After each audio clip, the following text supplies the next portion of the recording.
अथ चतुर्दशोऽध्यायः। श्रीभगवानुवाच परं भूयः प्रवक्ष्यामि ज्ञानानां ज्ञानम् उत्तमम् यज्ञात्वा मुनयः सर्वे परां सिद्धिम् इतो गताः। The Supreme Personality of Godhead said, "Again I shall declare to you this supreme wisdom, the best of all knowledge, knowing which all the sages have attained the supreme perfection. Idam jnanam upashritya mama sadharmyam agataha sargepi nopajayante pralaye navyathanti cha." By becoming fixed in this knowledge, one can attain to the transcendental nature like my own. Thus established, one is not born at the time of creation or disturbed at the time of dissolution. Mama yonihi mahad brahma tasmil garbham dadhamyaham sambhavaha sarvabhutanam tato bhavati bharata. The total material substance called Brahman is the source of birth, and it is that Brahman that I impregnate, making possible the births of all living beings, O son of Bharata.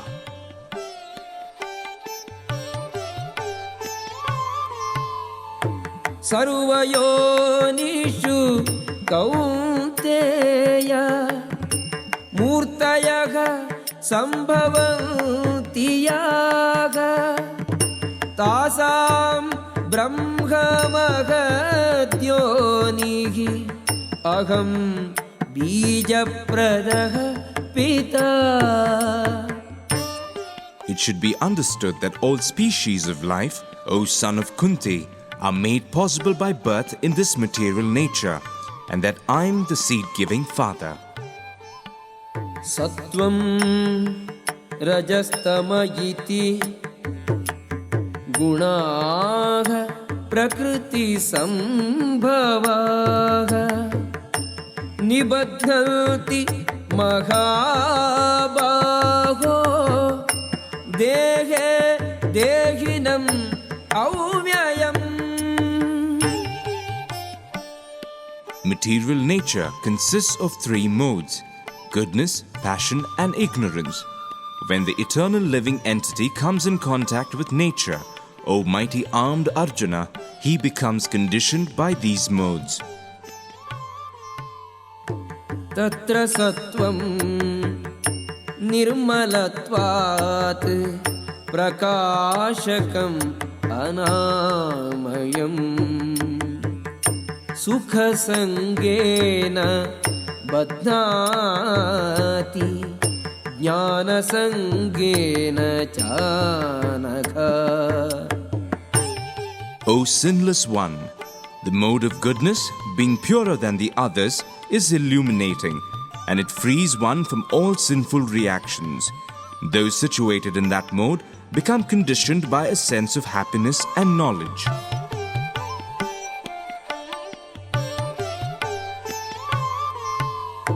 Rajo ragatmakam vidhi trishna sanga samudbhavam tannibadhati kaunteya karma sangena dehinam. The mode of passion is born of unlimited desires and longings, O son of Kunti, and because of this, the embodied living entity is bound to material fruitive actions. Tamastvajnanajam vidhi mohanam सर्वदेहिनां प्रमादालस्य निद्राभिः तन्निबध्नाति Bharata. O son of Bharata, know that the mode of darkness, born of ignorance, is the delusion of all embodied living entities. The results of this mode are madness, indolence, and sleep, which bind the conditioned soul. Sattvam sukhe sanjayati Rajaha karmani bharata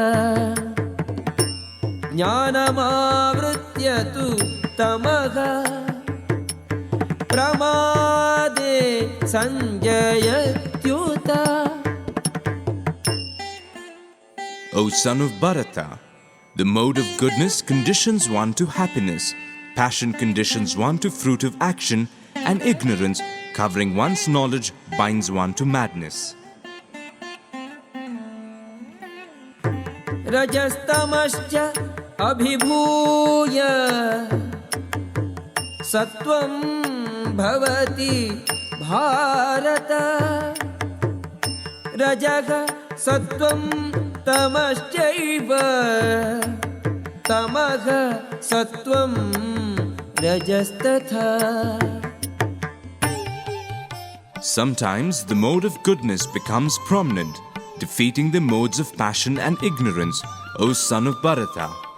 Sometimes the mode of passion defeats goodness and ignorance, and at other times ignorance defeats goodness and passion. In this way, there is always competition for supremacy.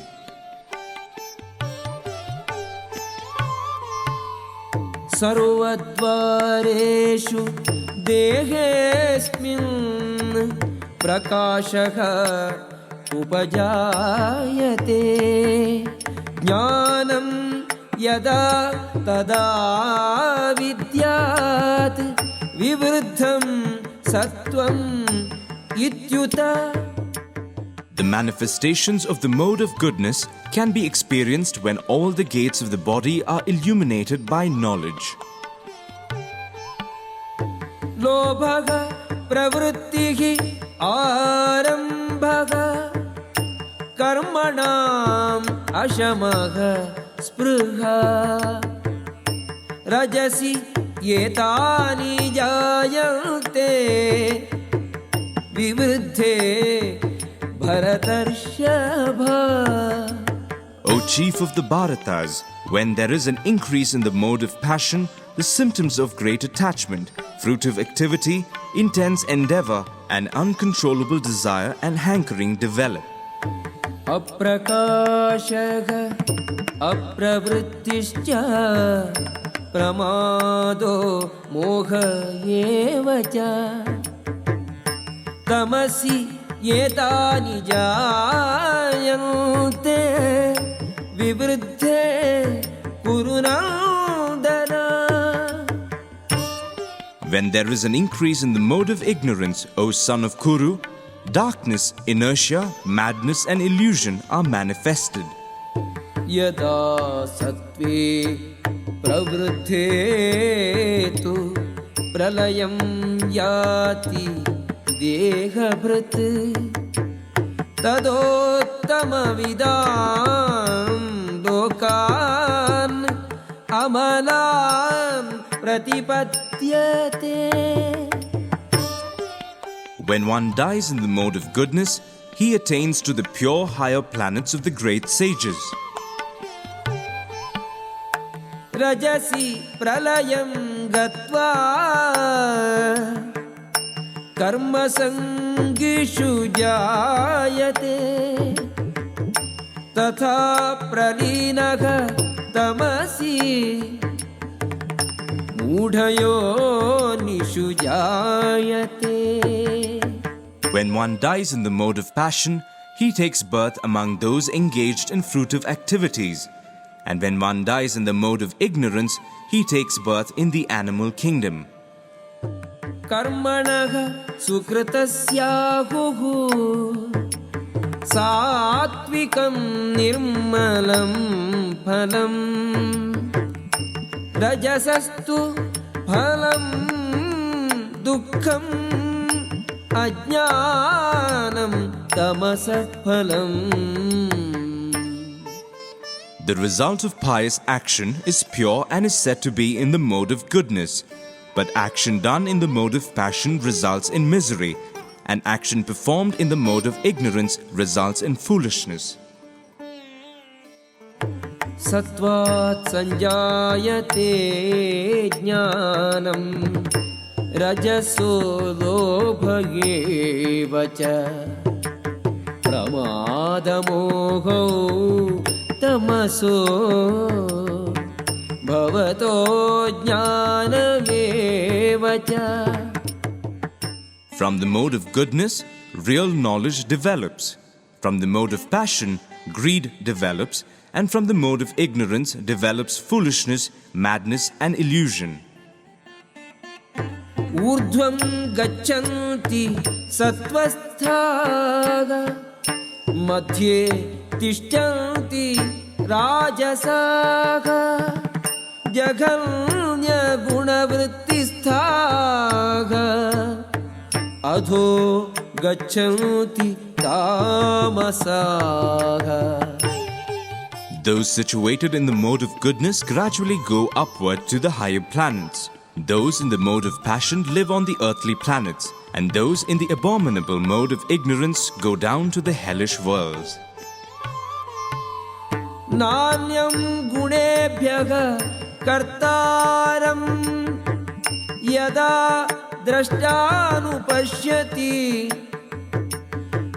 गुणेभ्यश्च परं वेत्ति मद्भावं सोऽधिगच्छति. When one properly sees that in all activities no other performer is at work than these modes of nature, and he knows the Supreme Lord, who is transcendental to all these modes, he attains my spiritual nature.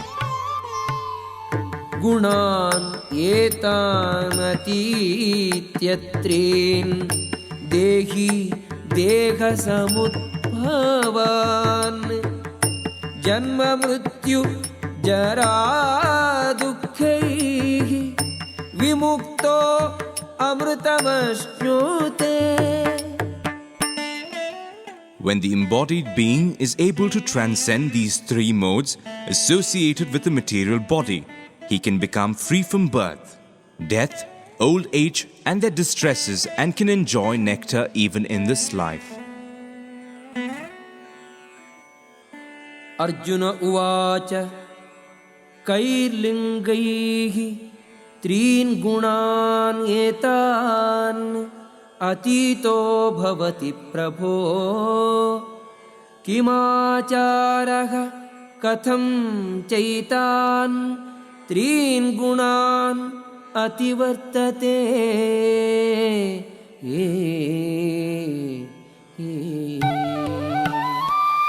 Arjuna inquired, O my dear Lord, by which symptoms is one known who is transcendental to these three modes? What is his behavior? And how does he transcend the modes of nature? Shri Bhagavan Uvacha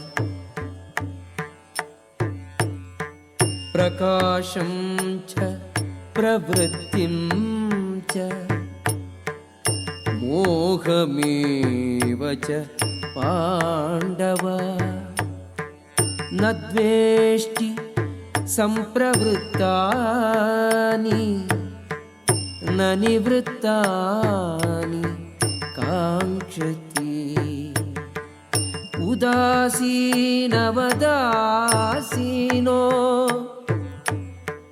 गुणैर्यो न विचाल्यते गुणा वर्तन्त इत्येव योऽवतिष्ठति नेङ्गते.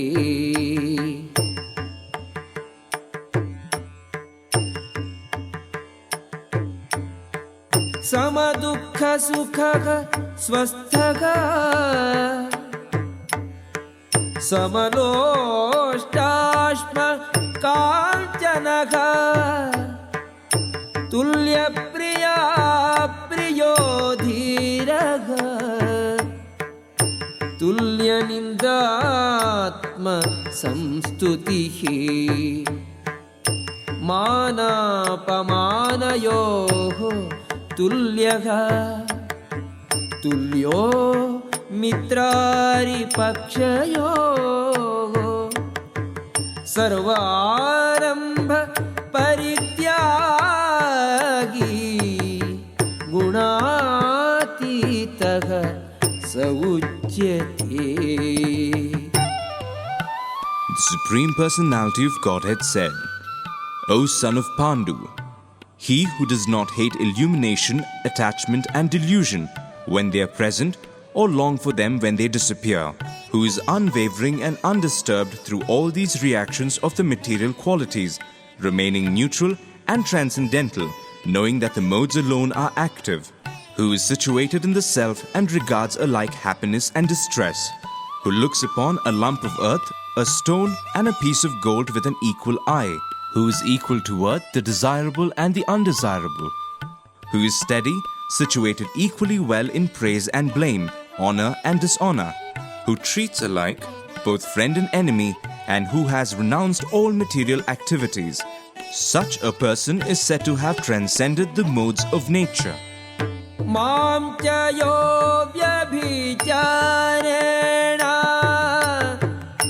भक्तियोगेन सेवते सगुणान् समतीत्यैतान् ब्रह्मभूयाय कल्पते. One who engages in full devotional service, unfailing in all circumstances, at once transcends the modes of material nature and thus comes to the level of Brahman. ब्रह्मणो हि प्रतिष्ठाहम् अमृतस्य अव्ययस्य च शाश्वतस्य च धर्मस्य सुखस्यैकान्तिकस्य च. And I am the basis of the impersonal Brahman, which is immortal, imperishable and eternal, and is the constitutional position of ultimate happiness.